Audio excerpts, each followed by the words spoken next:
So I'd like to talk about Bitcoin treasury companies, and I wanted to lay out, the basic principles. There's a lot of ignorant antagonists in the world, and they're like all snivelly, like, why would you want to buy a Bitcoin treasury company when you could buy the Bitcoin?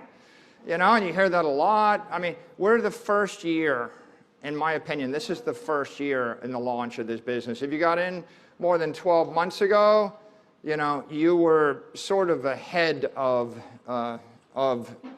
ground zero. I would say the business really legitimized, took off November 5th, 2024. That's the point when you had the red sweep. That's the point when Bitcoin went from 60,000 to 95,000. Very quickly, what we saw was 12 cabinet members flipped pro-Bitcoin. The president flipped pro-Bitcoin. The Secretary of Treasury flipped pro-Bitcoin. And guidance from the SEC, the CFTC, the OCC, the FDIC, even the Federal Reserve and the Treasury, all flipped to unequivocally pro-Bitcoin. If you look at crypto policies with the mega banks, the too big to fail banks, Bank of America, Citigroup, Wells Fargo, et cetera, they were constructed over the previous 4 years. And in that environment, after the execution of Signature Bank and Silvergate, both of those were healthy banks that were destroyed by the previous administration due to their involvement in crypto. I think most large systemically important banks, most banks in general, adopted a policy out of an abundance of caution, and the result of those policies was so vague, it kind of meant that everyone in the industry was unbanked, you couldn't get credit, and those policies still remain, by the way. You could post $10 billion of collateral to those banks, you can't get a nickel loan today.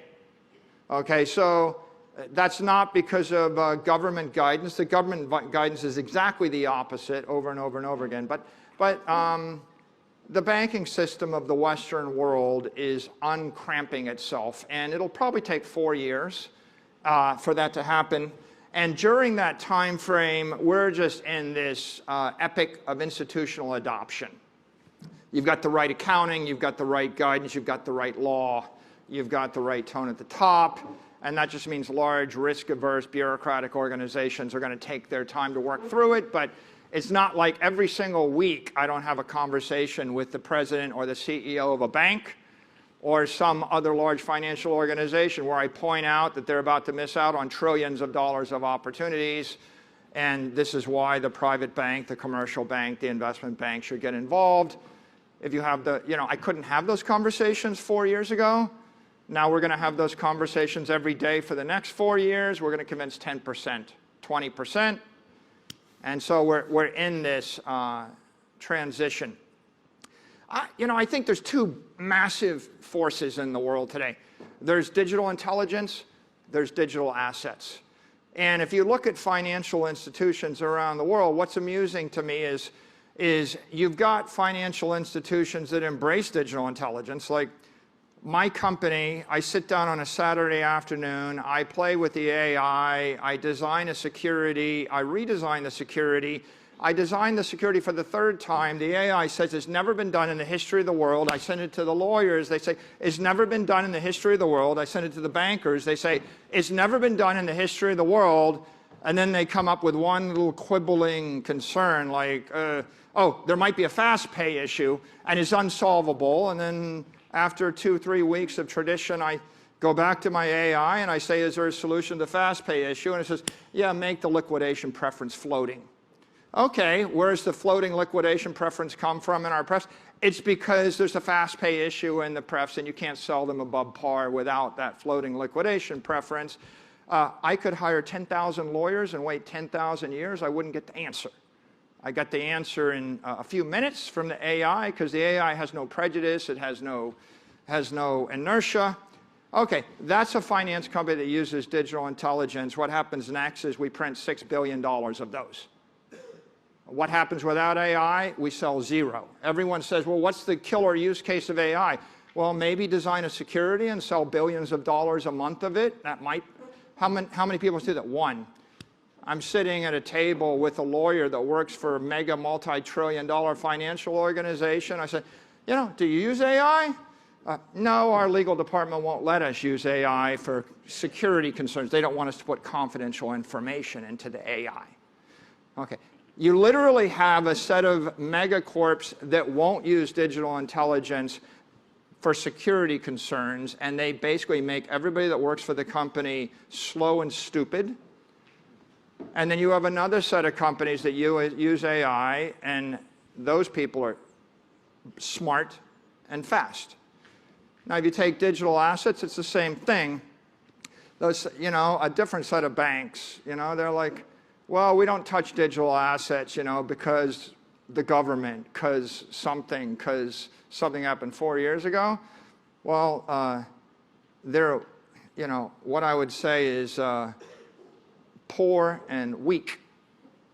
And if you embrace digital assets, you become wealthy and powerful. And so, by the way, I can show you finance organizations that embrace digital assets, reject AI. I can show you ones that claim they use AI, but they really reject it. They just tell themselves they use it, and maybe they do or do not embrace digital. But, you know, I think the opportunity for Bitcoin treasury companies, what are they? You know, they're digital companies using digital capital, hopefully using digital intelligence to create digital securities, digital equities, digital credit instruments to sell into the digital economy. Nothing that we've done would have worked without digital capital. Bitcoin is digital capital. And most of our more compelling ideas came from digital intelligence because no one ever did that before. You know, like when we designed our prefs, we set them as par value 100, made them perpetual.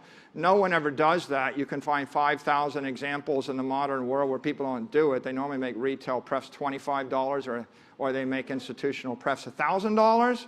Okay, it turns out if you go back and read the history of the Rothschilds and the history of money, the British government in the 1780s did it. The British government issued consols. They were perpetual bonds, par value 100 pounds, yielding 3 or 5% that floated above or below par. And I look, you know, backed by gold. We created something, 100 par value, perpetual, backed by digital gold. Okay, and so what happened in the middle? For 100 years, the world went backwards. And now we rederive these elegant instruments that, by the way, every French, Austrian, British, Spanish, Italian central banker, they used the same instruments 300 years ago. In fact, the entire world ran on gold-backed credit for 300 years or more. That was the currency system of the world until 1971, with varying degrees of collateralization.